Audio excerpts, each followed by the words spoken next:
नमस्कार, आपण पाहत आहात सतर्क इंडिया न्यूज. आणि बाप्पा मनामनात, बाप्पा घराघरात, गणरायाचं आगमन झालेलं आहे. सर्वत्र गौरी गणपतीचे वारे वाहत आहेत. सर्वांच्या मनामनात, घराघरामध्ये बाप्पा घराघरात, सर्वत्र आनंदोत्सव साजरा होत आहे. आणि एक गौरी गणपतीचं औचित्य साधून इथं आत्ता सध्या आपण आहोत सौ शुभांगी सुनील पवार यांच्या परिवारामध्ये. आणि त्यांनी इथं शेतकरी राजा, बळीराजांच्या विषयीचं दर्शन घडवणारा, जगाच्या पोशिंदा सर्वांचा बळीराजा अगदी चाफळमधील त्या पवार कुटुंबियामध्ये राहतात. जाणून घ्या आपण त्यांनी हाच देखावा का निवडला. सौ शुभांगी सुनील पवार की ज्यांचे मिस्टर आर्मी रिटायर्ड आहेत, नॅशनल सायन्स गुरुकुल चाफळ येथे जॉब करतात, शिक्षिका आहेत, क्लर्क सुद्धा काम पाहतात. जगाच्या पोशिंदा बळीराजा हाच तुम्ही का निवडला? हा देखावाच करायचा असं का ठरवलं? काय उद्देशाच्या पाठीमागचा? प्रथमतः सर्वांना नमस्कार. भारत हा आपला कृषीप्रधान देश आहे. तसं म्हणाय गेलं तर शेतकरी हा राजाच आहे, कारण त्याच्यावरती आपण सर्वजण राहतोय, जगतोय. आज तो पिकवतोय म्हणून आपण जगतोय.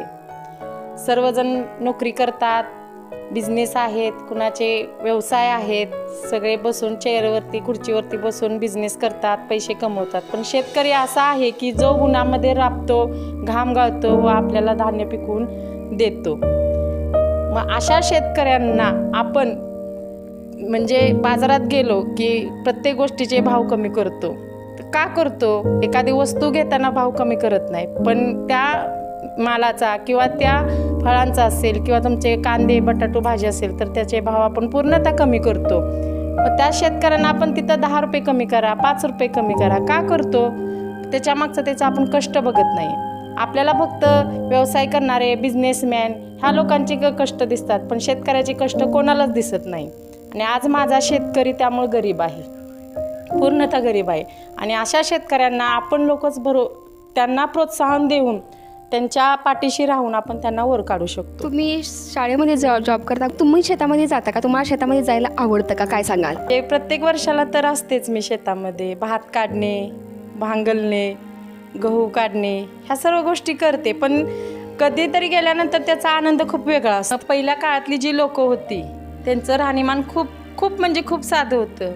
प्रामाणिक, कठोर कष्ट, कठोर परिश्रम ह्या सर्व गोष्टी त्यांच्या होत्या. हे शेड वगैरे आहे, बैलांचं शेड, रानातली घरं वगैरे लोकांचे. आता बंगले वगैरे होतात, पण जे रानातल्या घरात जे सुख आहे ते बंगल्यामध्ये नाही आहे असं मला वाटतं. त्याच्यानंतर आपल्या शेतामध्ये पिकणारे मिरची, लसूण. पहिल्या काळात चिनी मातीच्या भरण्या होत्या चटणी ठेवण्यासाठी, म्हणजे लोक ह्याचा वापर सगळ्या गोष्टींसाठी करत होते. आता त्या कमी पाहायला मिळतात आपल्याला. विठ्ठलांची मूर्ती आहे, मंदिर केलेलं आहे. चुलीचे सुद्धा आता प्रकार कमी झालेले आहेत. आपल्याकडे गॅस जास्त वापरतात. चुलीवरचं जेवण अतिशय टेस्टी असते, चवदार, रुचकर असते. पहिल्या ज्या लेडीज होत्या त्यांच्या अंगावरती मॅडम फक्त हिरवी साडीच असायची, डोक्यावरती पदर असायचे, मोठं कुंकू असायचं आणि खूप मेहनतीने कष्ट करायच्या. पहिल्या जुनं ते सोनं या संकल्पनेला सत्यात उतरवले आहे. शेतकऱ्याचा विकास हाच देशाचा विकास आहे आणि हे खरंच आहे.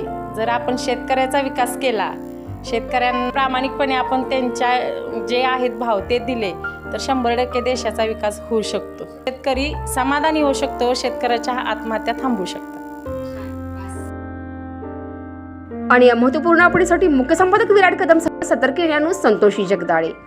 पाहत राहा सतर्क इंडिया न्यूज, प्रत्येक पाऊल दक्षतेच.